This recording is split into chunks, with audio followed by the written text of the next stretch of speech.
Olá, meu amigo e amiga, estamos de volta com mais um Portal do José, trazendo mais informações sobre esse dia bastante inusitado aqui no nosso país, que começou com a notícia da internação do ex-presidente da República no hospital em meio a uma enxurrada de acusações relacionados aos incontáveis crimes que cometeu contra o Brasil e contra o povo brasileiro. Não nos surpreendamos se as redes sociais começarem a serem poluídas com uma série de imagens do ex-presidente da República deitado, com cara de sofredor, com sonda, com a barriga exposta, com pessoas com semblantes de muito sofrimento do lado, a dona Michele chorando, algum religioso do seu lado, algumas imagens santas também, fundidas com imagens do ex-presidente da República. Tudo isso para sensibilizar as pessoas que ainda, nesse momento, acreditam num farsante, num mentiroso, e agora as pessoas não têm como não classificar a figura como sendo um corrupto e ladrão. A pessoa tem que ser absolutamente fanática, absolutamente ter sofrido uma lavagem cerebral para não enxergar aquilo que as pessoas minimamente conscientes estão enxergando. Pois bem, vou conversar com vocês sobre essas questões. Existem também alguns fatos econômicos, alguns fatos políticos muito importantes que estão acontecendo aqui no nosso país, mas é sempre muito importante fazer aqui uma pequena pausa para convidar você que está chegando nesse instante ao nosso portal e não nos conhecia, para que você se inscreva aqui conosco. Se puder, se inscreva também no nosso clube de membros e participe aqui das nossas atividades. Dê o seu joinha, seu comentário e vamos seguir em frente. Nós agora somos 823 mil pessoas inscritas aqui no nosso portal. Isso não é pouca coisa, isso é muita responsabilidade, é muito bacana estar aqui com vocês e vamos seguir em frente. Vamos às notícias aqui, aos fatos. Começando aqui com essa aqui. Bolsonaro desaba em popularidade digital com o caso das joias e hacker. E é necessário que a popularidade dele, o engajamento nas redes, vá caindo cada vez mais, porque isso significa que as pessoas estão se mancando, as pessoas estão despertando da crença, né, que tinham num mentiroso, num farsante, num covarde, num falastrão. Gente, é incrível, é chato a gente ficar usando tantas expressões assim, mas não tem como a gente deixar de classificar as coisas como as coisas são. As pessoas como as pessoas são, os defeitos como as pessoas os possuem. E a responsabilidade que o nosso povo teve, né, jogada nas mãos de figuras como essa. Então eles têm que ser responsabilizados, sim. Bom, a gente vai vendo que um dos envolvidos aí no meio dessa organização que a Polícia Federal já está tratando como uma ORCRIM, uma organização criminosa, pois bem, nós estamos vendo os personagens tentando escapar de todas as formas. Um deles é o senhor Fábio Van Garten, cuja credibilidade é uma coisa para a gente jogar alguns holofotes, né? Ele disse, depois de ter sido intimado para depor na Polícia Federal junto com outras pessoas. E aí eu já comentei com vocês no nosso encontro anterior que esse pessoal está numa sinuca. Porque se eles tentarem se comunicar agora para fazer algum tipo de combinação, provavelmente um outro está rastreado já judicialmente, e isso pode caracterizar uma fraude, uma obstrução de justiça, o que acarretará essas pessoas mais um conjunto de denúncias e com a possibilidade da decretação de uma prisão preventiva para que eles fiquem totalmente incomunicáveis. Alguns já não estão podendo se comunicar uns com os outros, né? Provavelmente nós teremos aí uma espécie de silêncio sepulcral no meio dessa ORCRIM. Todo mundo vai lá para a polícia, mas todo mundo vai ficar calado. Mas com o volume de informações que já se tem contra essas pessoas, eles não vão escapar de condenações muito pesadas. Mas ele disse aqui, sempre respeitei a lei. Há controvérsia, senhor Fábio. Ela existe para ser cumprida com muita tranquilidade e verdade. Prestarei depoimento, caso assim seja decidido. Já está decidido, senhor Van Garten. Agora, jamais constrangerão muito, menos vilanizarão advogados e gestores de imprensa. Agora ele está se colocando como advogado, né, jornalista, né? Com áudios, diálogos recortados, editados, inventados, meramente interpretativos. Se essa moda pegar, meu amigo, a chapa está muito quente para o senhor. Eu tinha separado aqui uma imagem de quando o senhor Fábio Van Garten ele foi depor lá na CPI da pandemia, né, derramando ali mentiras atrás de mentiras. Ele escapou por um triz de não ser preso na CPI ali. porque a gente teve ali o senador Omar Aziz, que foi muito condescendente, né, com o tipo de comportamento da criatura. Mas para você ver que a criatura não inspira muita confiabilidade naquilo que diz, vamos acompanhar aqui esse trecho aqui, que muita gente nem se lembra. Vamos lá. O movimento mais tenso até agora, com pedidos de prisão. Vossa Excelência, mais uma vez, mentiu diante dos áudios agora publicados, mentiu por ter mudado a versão com relação à entrevista que deu e continua a mentir. Continua a mentir. O presidente pode até decidir diferentemente, mas eu vou, diante do flagrante evidente, pedir a prisão de Vossa Senhoria. Ele pode decidir diferente, mas eu vou pedir, porque o espetáculo de mentira que nós vimos hoje aqui é algo que não vai se repetir e não pode servir de precedente. Então, a criatura... Gente, para ser uma figura do núcleo central do Bolsonaro, a gente queria que tivesse uma pessoa honrada, que não mentisse, que não fosse capaz de ser cúmplice e de atuar numa série de crimes. Essa gente unida, eles ajudaram a matar centenas de milhares de brasileiros. Então, para roubar uma joia, enfiar um Rolex, um Patek Philippe, um colar de brilhantes em algum lugar escondido, não seria surpresa para ninguém, né? O interessante é que eu tenho acompanhado as redes bolsonaristas, hoje peguei até um post aqui do Marco Feliciano, essa impoluta criatura, né? Disse ele, bom dia, o ladrão vem apenas para roubar, matar e destruir. Eu vim para que tenham vida e tenham plenamente. João 10:10. Esse pessoal gosta muito do João, né? Tem o João 8:32, e conhecereis a verdade vos libertará, mas a Bíblia, os ensinamentos bíblicos, eles são exatamente aquilo que essa gente não segue. Então, se eles tanto dizem, né, que há um castigo divino e um castigo terreno, o castigo terreno já está bem encaminhado.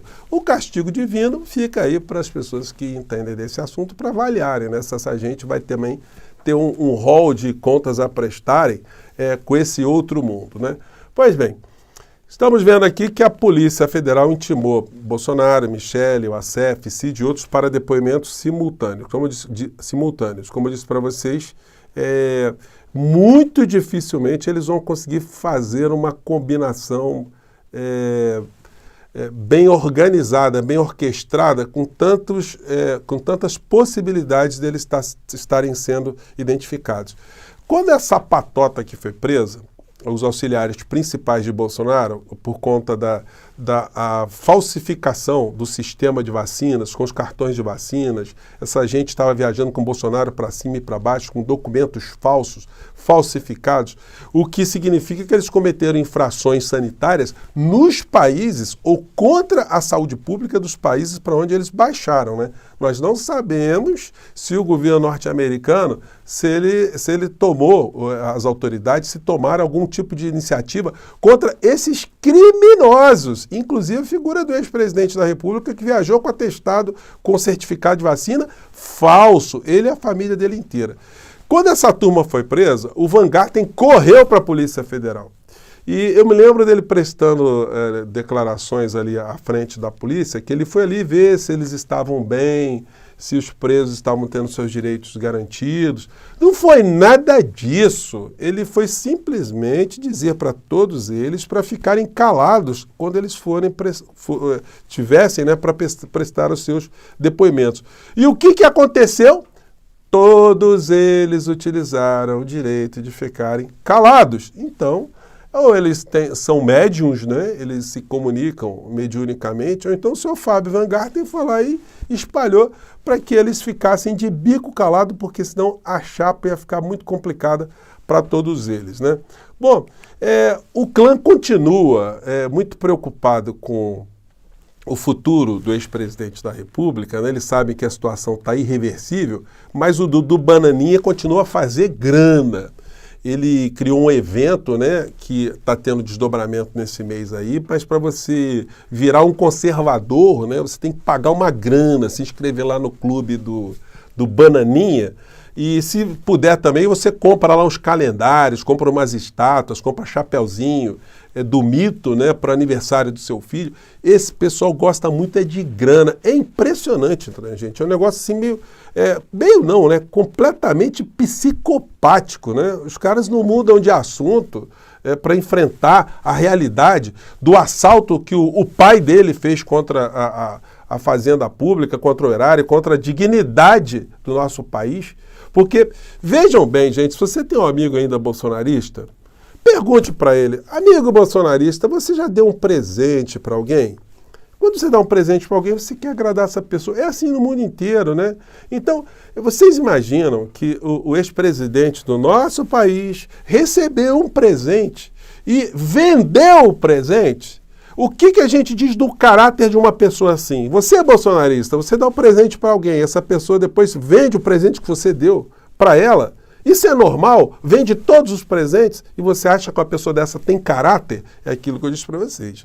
Uma coisa é advogado criminal defender um criminoso que tem ali, no mínimo, algumas reservas éticas, algumas reservas morais, por incrível que pareça, né? Acontece isso, tem uma beiradinha ali que o cara... ele não comete, aquilo ele não faz, aquele tipo de transgressão ele não faz, é a reserva moral dele. Mas a figura do Bolsonaro não tem essa, ele é capaz de tudo. Quando ele fez aquele negócio lá das meninas venezuelanas, né, que pintou um clima, aquilo já mostrava um perfil psicanalítico, psiquiátrico, deformado da figura do ex-presidente da República. Os fatos que vão surgindo, eles vão apenas sublinhando esse tipo de situação, né? Aqui os jornais todos hoje repercutiram isso, né? Corrente antidemocrática. A Polícia Federal intima Bolsonaro a explicar envio de texto com desinformação sobre fraude nas eleições. E aí a gente teve, no meio dessa história toda, um episódio muito importante que acabou passando meio despercebido, né? Sem muito debate. Foi a aprovação do arcabouço fiscal. O dólar hoje deu uma despencada em função disso, né? Câmara dá vão à nova regra fiscal. Governo agora tenta viabilizar medidas para elevar receitas. E aí, os jornais todos falando dessa situação, né? Mas teve uma que incomodou muito, né? Todos os progressistas, que foi essa aqui, ó. Está aqui no jornal Valor Econômico. A taxação das offshores, né? Quem tem muito dinheiro, bilhões fora do nosso país, por enquanto, escapou da taxação. E o senhor Arthur Lira, ele veio a público com uma desculpa muito esfarrapada, muito chinfrim, que disse isso aqui mais ou menos. Vamos pegar aqui. Entrada das offshores, com o compromisso do governo em mandar nova medida provisória dos fundos onshores e dos fundos de capital privado, como se chama, os fundos privados exclusivos, não é? E um projeto de lei tratando dos fundos offshores, para que a gente, em 2, 3 semanas, possamos dar o mesmo tom, o mesmo tratamento, o mesmo ritmo para esses fundos, que devem ter sua taxação, de maneira programada, organizada, para que a gente não tenha corrosão de base, como existiu na Argentina, como existiu na Venezuela e outros países da América Latina. Ele está preocupado com que a taxação das offshores poderia fazer com que houvesse evasão de divisas. Mas, senhor Arthur Lira, as offshores têm dinheiro fora do nosso país. Os caras já estão com grana fora do nosso país. Não existe a evasão de quem está fora para mais fora ainda. Será que existe alguma nação que não taxe essas fortunas do jeito que nós pretendemos taxar aqui no nosso país? O que procura se fazer no nosso país agora é fazer uma equidade, é fazer aquilo que os países desenvolvidos fazem. Não tem ninguém, nenhum país desenvolvido, que tem uma fortuna intocável, né? Tem sempre uma taxação de alguma maneira, direta ou indireta. Aqui no Brasil não. O senhor Lira simplesmente está protegendo os interesses de uma super elite de bilionários, né? Então, é necessário que o governo enfrente isso. O jornal aqui deu uma notícia sobre isso e a Gleisi Hoffmann foi para cima, né? Gleisi dá sermão em Lira. É hora de pensar no Brasil em primeiro lugar. É isso mesmo, deputada, porque ela, como dirigente partidária, ela tem que falar, amigo, olha só, que história é essa? O senhor é a favor do Brasil ou não é? O senhor está defendendo o interesse de quem? Defender o interesse dos bilionários? Está defendendo o interesse do povo brasileiro? De que modo? Claro que isso merece cada vez mais debates, né? E os meios de comunicação não querem que nós entremos nesse tipo de debate. Vamos aguardar agora o governo Lula apresentar a tal proposta, né, para taxação de offshores, para ver qual será o comportamento do senhor Arthur Lira. E se esse debate, de fato, vai ser posto aí pelos veículos de comunicação, para que a sociedade entenda, né? Tá certo, bilionário ter dinheiro fora do nosso país e não ser taxado, e nós aqui dentro, trabalhadores, empreendedores, comerciantes, empresários, microempresários, enfim, informais, nós pagarmos impostos de uma forma muito intensa, sem conseguir escapar, como esses caras escapam. Pois bem, eu fico por aqui, gente. Um grande abraço. Filas andam. Até lá. Tchau.